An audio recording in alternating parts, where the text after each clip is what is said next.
Welcome to the Candidate Forum hosted by the League of Women Voters of DeKalb County in partnership with WNIJ. My name is Jan Dorner, and I'm from the League of Women Voters of Elmhurst.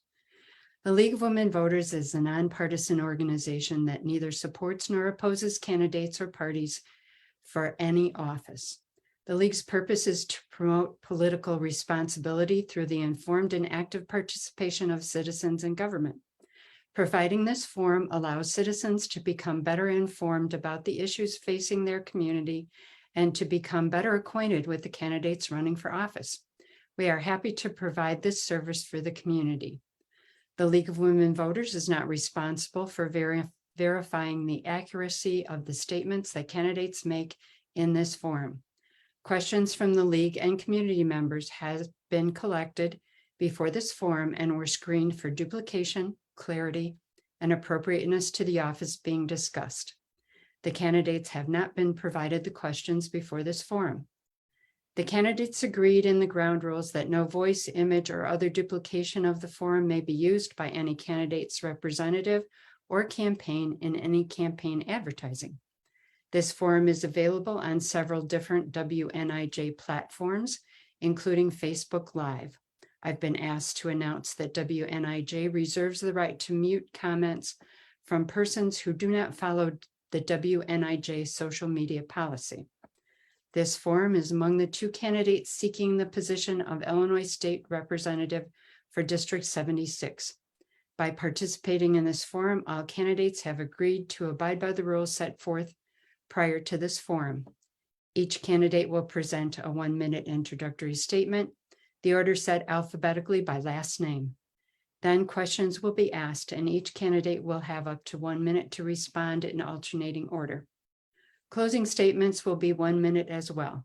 An electronic timer will be used, and candidates will strictly adhere to the time limits. Candidates, when the timer reaches 0, you may finish your sentence, but then you must stop.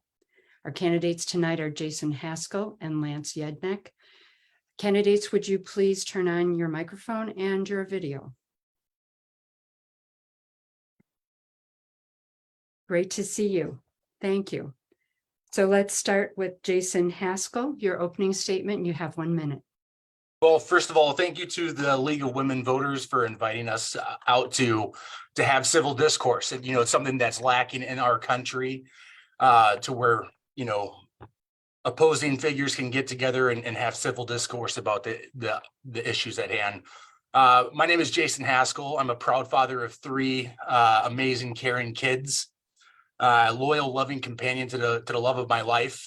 I'm a senior construction manager where I love what I do every day. I'm putting that all aside because Springfield is broken and I want to help fix it. So. Thank you. Lance Yednack, your opening statement. You have 1 minute. Thank you, Jan. I want to thank the League of Women Voters also in DeKalb for having us today. My name is Lance Yednack. I am the current representative for the 76th District. I'm a lifelong resident of Ottawa, where I live with my wonderful wife, Dina, and my rescue dog, Finley. I work in the private sector as a business agent for the Heavy Equipment Operating Engineers Local 150. As the representative of the 76th District, I worked hard to understand our communities and that I serve and try to reflect those values in Springfield. Redistricting is definitely challenging and exciting as I get to be reacquainted with DeKalb, where I attended and graduated from NIU many years ago. So much has changed in 30 years after being there. Every community has had their own personalities, and the needs of my job as a representative is to go out and listen to people and find out what concerns they have and try addressing them in Springfield. And again, I want to thank you for having us and letting us exchange ideas tonight. Thank you. We'll start with candidate Yednack. You have the first question. What experiences have you had that you feel uniquely qualifies you for the office of state representative for Illinois 76? Well, I would say, first of all, being in office for the last 2 terms has helped me learn a lot more about how the gears of government work. It has opened up my eyes to a lot of different communities and the concerns of so many other people in this state. I was educated 30 some years ago. Luckily enough, I got to go to the university, and it really expanded my view of how the world is, because coming from a very rural area like I live in, I wasn't exposed to a lot of the issues that concern other people. But being down there in Springfield has been the best medicine for me. Just learning that the world is much bigger than my own four walls, and understanding that sometimes we have to help people in other communities. And that's the most important thing to me about being in government, and why I think I should be representative. Thank you. Candidate Haskell, the same question. Well, I don't have the experience that Lance has, that's for sure. 2 terms down in Springfield. So what I do bring to the table is in construction, I'm responsible for the budgets that we create on projects, and we're given a blueprint.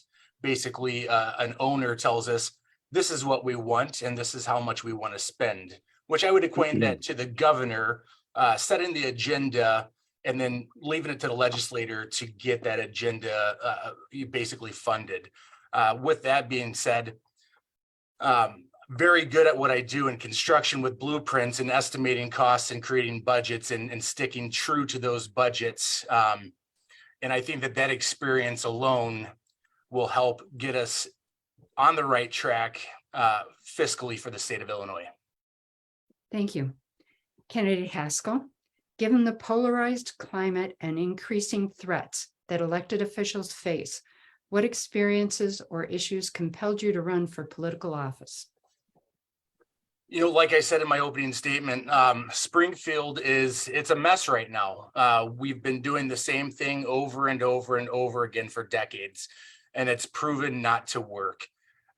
We haven't had people in office that want to take on the elephant in the room, which is, you know, our pension crisis. It is the sole reason we are in such a mess fiscally in the state. And until we get that under control, we can't really progress for the future generations. Thank you. Candidate Yednack, same question. Could you repeat the question, please? Sure. Given the polarized climate and increased threats that elected officials face, what experiences or issues compelled you to run for political office? I can say this with all humility. I'm probably one of the most even-keeled, middle-of-the-road people you'll ever meet. If I had a project whatsoever by being in Springfield, other than representing my communities, it would be to try to get us to work across the aisle. I have had some bipartisan legislation quite a bit, and even my first term, the few bills that I got through, many of my colleagues said, "How did you do that?" And I said, by crossing the aisle and talking to my colleagues on the other side and saying, "I would like to have your vote on this. This is something good for your community as well as mine." And that's what I continue to do. I don't try to say I have a stock ideology. I just try to work across the aisle and get solutions for everybody. Thank you. Mhm. Candidate Yednack, what are the top 3 legislative issues you wish to address if you are elected? Well, in our communities down here in the 76, we always feel like we're left out of the resources in the state. Constituents sometimes have to drive 30 minutes or more to go to a hospital. We have an aging population, and we're concerned about losing access for them to hospitals if they close. And also, we need more supports for elderly care. We definitely have an aging infrastructure here in the 76th district. Our broadband, you can see tonight, sometimes it's a little bit hard to get through on the wireless internet. These are some of the major issues that I have been working on. Most importantly, though, for me, is just to be at the table when we're doing the budget. I want to make sure that downstate is receiving its fair resources. I want to make sure that we're ensuring that we spend money wisely on all the programs that will benefit all of our communities. Thank you. Candidate Haskell, your top 3 legislative issues. Number 1 is safer streets. We saw legislation pass, the Safety Act.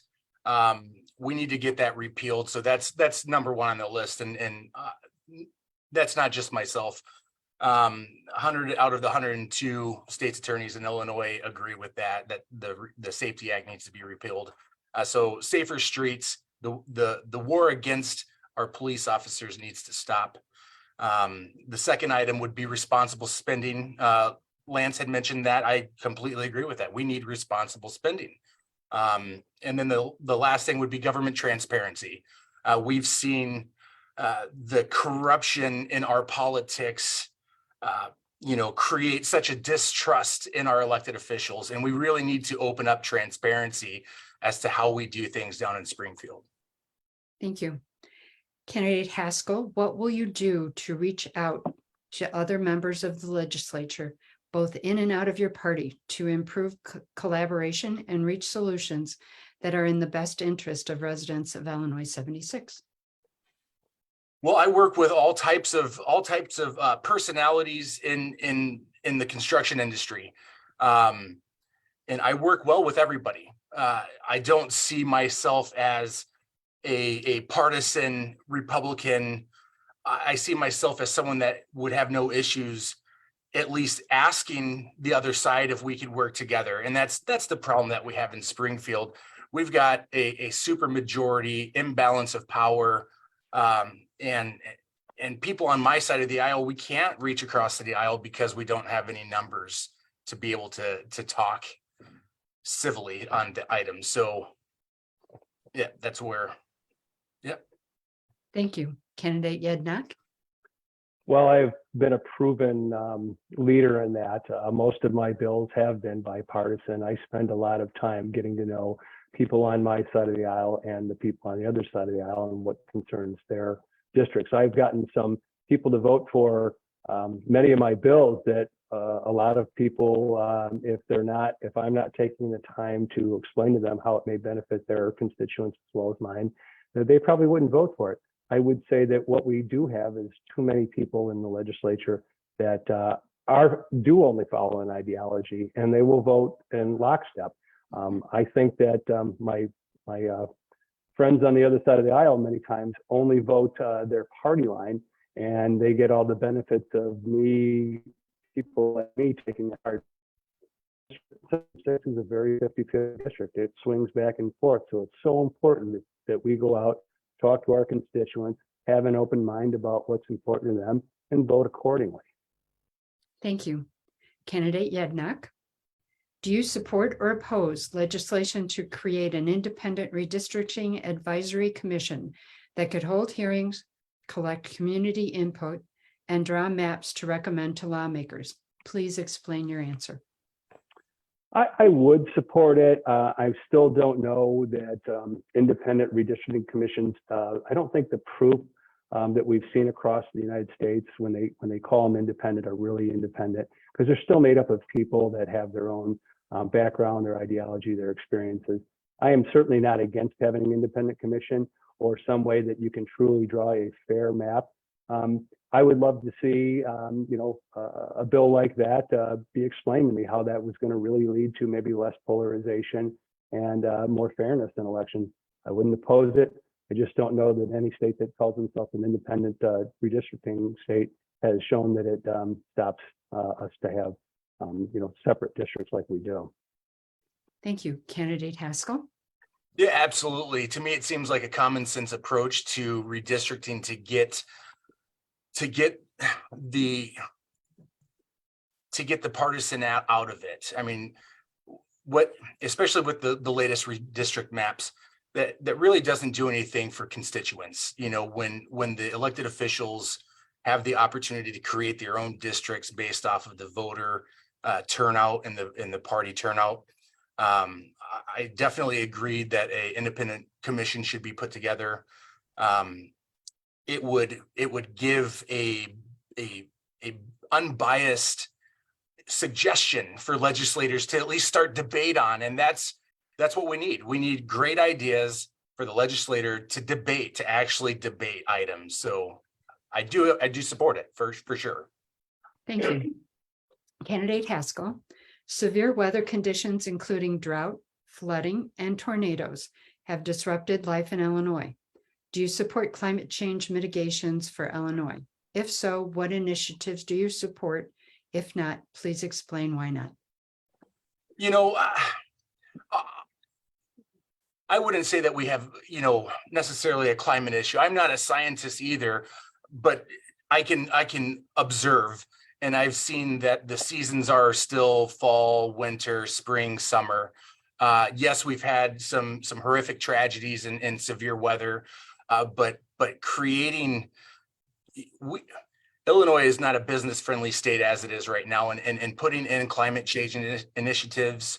When Governor Pritzker put in the Clean Energy Act in his first year in office, it shut down a power plant in Hennepin, Illinois, which is no longer in the 76th district, but it was in the 76th district, and many people lost their jobs, and they were unemployed for a long time, and that's the opposite direction Illinois needs to go. Thank you. Candidate Yednack, same question. I do support clean energy policies. I did support the Clean Energy Jobs Act. I think we do need to have a cleaner and greener environment. Climate change is real, whether you believe it's from man-made or just something else. It doesn't matter. We are in the midst of a climate change. But I also think that we have to understand that we need nuclear. We need to invest in and explore technology like hydrogen technology, and we still need to use gas and coal until we get the transition, so people will accept the policies of wind, solar, and other forms of green energy. I would take issue with the statement of Hennepin closing because of the Clean Energy Jobs Act. That was before those things were put into motion, and it was very heart-wrenching for me. I was there the day they had to close that, and I would say I always want to make sure that all the policies that we do takes into account that there are going to be some trade-offs. Thank you. Candidate Yednack, what is your position on state rental and mortgage assistance for individuals, families, and landlords, and incentives for developers and landlords to create more affordable housing? Oh, I believe that those are good policies. We can always means test and make sure that people actually need to have rental assistance, mortgage assistance. We want people to be in housing. When they have a stable place to live, our outcomes are better. It's better for our children. As long as we make sure that we are spending the money wisely and we're helping people, helping them make sure that they have a safe and dry place to live. Incentives towards more affordable housing, I think, are good policies, but with any policy, I have to look at it to make sure that it is actually working the way it's supposed to. I think there are plenty of stories of us trying to do that in other states and it becoming a bit of a boondoggle. So if it's done thoughtfully and carefully, I think that it's a position we could use. I think we could use more of that in our district. Thank you. Candidate Haskell, same question. Yeah, I agree with Lance on a lot of what he said. That it shows, anything that you can do to create a public-private partnership to create affordable living for those that are on fixed income or low income or, handicap, ADA accessible, whatever means it is, or reason why that assistance is needed. Absolutely. Anytime that you can create a joint partnership, I definitely support that for sure. Thank you. Candidate Haskell. State legislatures are constitutionally responsible for setting up elections. What, if any, changes to the election process do you think should be made in Illinois? Well, that's a tough one because we've got communities that are a handful of people, and you could easily do a paper ballot and count them all in 20 seconds. But then you have cities like Chicago where it takes a long time. So you need the technology. How things have been done seem to have worked. I don't like the idea of going to a permanent mail-in ballot solution. I think that anything that needs to be done, we need to make it easier and fairer for the elections and also safety. And we need to make sure that the elections are safe. So. Thank you. Candidate Yednack, same question. Jen, would you repeat that again? Sure. State legislatures are constitutionally responsible for setting up elections. What, if any, changes to the election process do you think should be made in Illinois?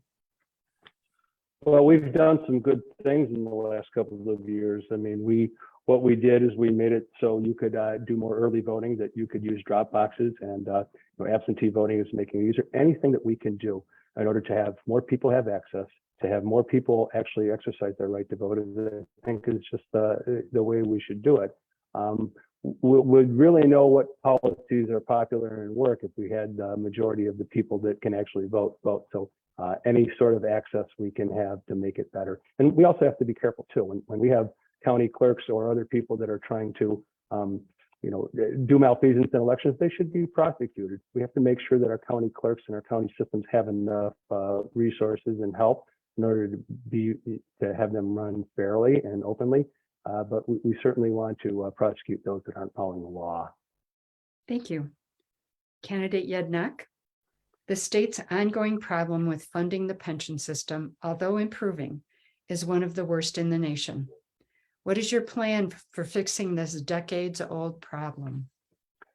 Well, a decades-old problem is not going to be solved overnight. I believe that a pension is a promise, and if you earn your pension, you should be able to live on that. We have taken steps before I was in the legislature, namely with the Tier 2 pension system, which will be, unfortunately, it's going to be lower. You'll have to work longer, you'll have to put more in, and you'll probably not have as much benefit to it in the long run. And that's one of the measures we have taken. We're paying in and above our normal cost each year to try to catch up on the ramp. I think those were policies that weren't very good, but this is the spot that we're in. We have to pay those pensions off. We have to make sure those who have earned their pensions receive the fair and just amount that they were promised when they came to work for the government. And so I can just say, as our economy grows, we'll have to keep putting more and more into those to catch up. And there will be an actuarial time where we will break that even. Thank you. Candidate Haskell, same question. Well, I'll start off by saying that Illinois never really had a revenue problem. We've always had a spending problem, and that spending problem has increased, and that revenue problem has started to skyrocket exponentially with people leaving the state. So until, like I said in my opening statement, until we get after the pension crisis and figure out how we can solve that. And I think that starts by not celebrating $46 billion state budget. I think that we take a look, at the zero-based budget, create a plan and put a cost towards that plan. I mean, to me, that's a common sense way of doing things. We like I said, we've done it one way for decades, and it hasn't worked. And now we got people that want to come into a position that actually want to make a difference by doing something different. And we just need everybody to get on board with that. Thank you. Candidate Haskell, what role should the Illinois Legislature play in keeping our citizens safe and promoting gun violence prevention? Well, the state of Illinois, we've got the gun regulations in place already. But what's stopping the person from purchasing an illegal handgun and committing an act of violence with the handgun? I mean, we've got to find a common sense approach to where law-abiding citizens aren't restricted, their rights aren't infringed. And we do have the Second Amendment rights, which I support 100%. The battle against police, the police have been made out into the enemies, and they're not. We need to make sure that they're taken care of and that they're fully funded, that they can retain and hire the best of the best. So we don't have any issues like happened a couple summers ago. Thank you. Candidate Yednack, same question. Sure, thanks, Jan. I am currently on the gun violence and the public safety working groups, and we're researching, we're listening, and we're debating proposals as we speak. I also spend plenty of time with law enforcement to understand the issues from their perspectives. In many of the cases, violence in our communities can stem from domestic issues. In other areas, it could be illegal guns and gun violence, gang violence, I'm sorry. So, we may need to tailor approaches to different areas where we're having issues. We also have to understand that neighboring states have different laws, and passing a law in our state may not have the intended effect that we hope. So we want to be thoughtful about what is a possible solution and what just merely makes us feel better. We do need to give our law enforcement groups tools they need to do their jobs, whether that's more funding to enforce the current laws or working with the federal government, or maybe new approaches that we have not yet explored. But these are all things that we're working on right now. Thank you. Candidate Yednack, this question came from the public. Did Joe Biden win the 2020 presidential election, or was there massive voter fraud?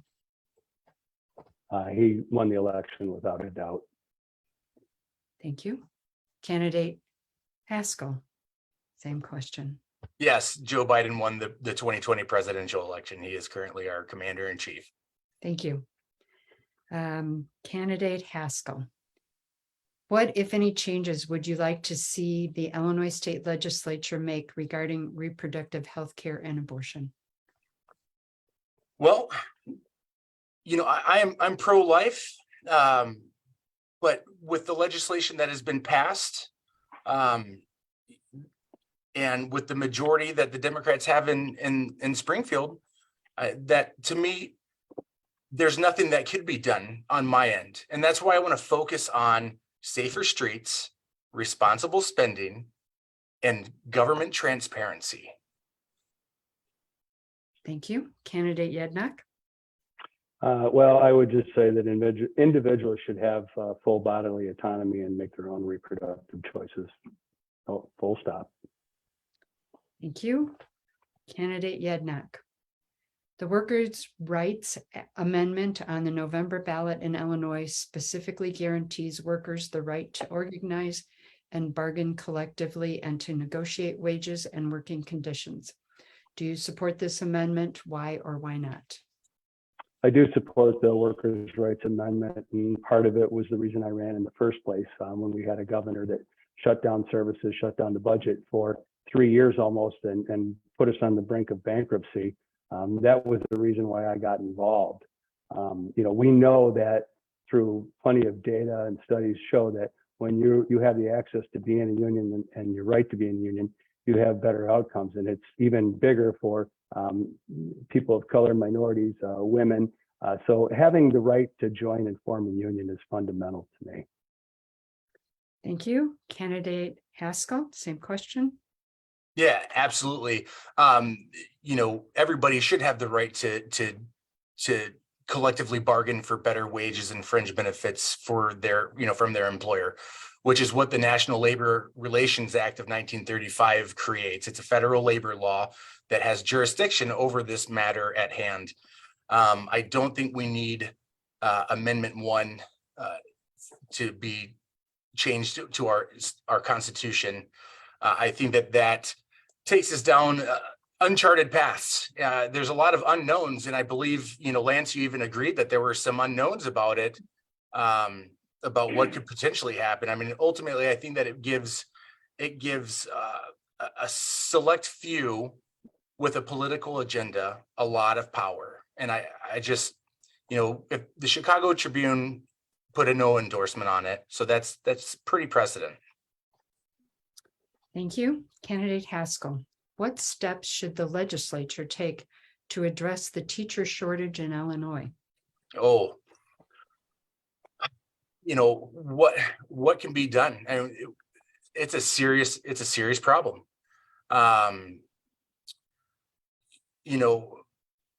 Teachers aren't treated fairly.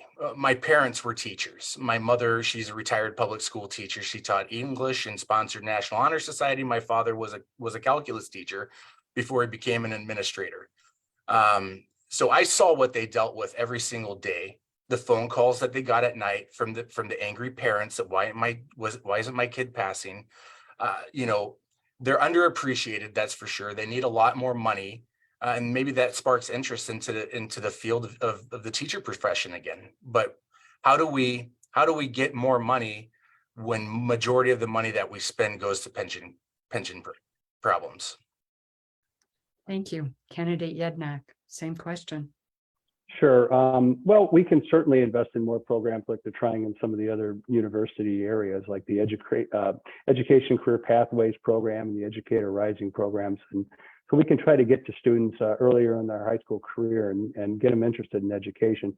Passed a few measures the last couple of years to try to mitigate the problem by letting substitute teachers work longer, trying to get paraprofessionals in at 18. We can certainly talk about, vocational type training where we can get, younger students to, while they're studying to be educators, come in and work in the classroom, and maybe we can pay off more of their loans. I would support using more of our funds to try to get them to just, go to the university, go to college, and become educators. And certainly, we have to listen to teachers. We have to quit doing top-down policies and make sure that they have the agency to tell us what works best. Thank you. Mhm. Candidate Yednack. What do you see is the biggest challenge regarding mental health care in District 76? How would you begin to address it? Well, the biggest challenge in healthcare, I would say, is that we just have a lack of resources. It's challenging when people that are trying to help those on the streets or those that are having mental issues try to find us somewhere just to go and have some treatment, whether it be in treatment or out treatment. We don't have enough social workers. We don't have enough social agencies that are doing this. I could say that we could spend a lot more money doing this, but we also have to find psychological and social workers. I would like us to see the same thing like I would with teachers. Maybe we can go earlier into their high school careers and get people interested in these professions. They certainly need to be paid better than what they are. And of course, that means there's a trade-off. But if we don't have more resources in order to let people have the help that they need, we're going to continue struggling. Thank you. Candidate Haskell, same question. Yeah, it's unfortunate that that's a program, that's a service that had to get cut. And it's unfortunate. I'm going to circle back to our debt crisis, and not even just pension crisis, but the wasted spending. When we don't get it, when we're not fiscally conservative with the money that we generate, and we just hand it off with no checks and balances, it forces programs that are so detrimental to the health and safety of our communities. We got to do something. Springfield's a mess. We have to do something about it. Thank you.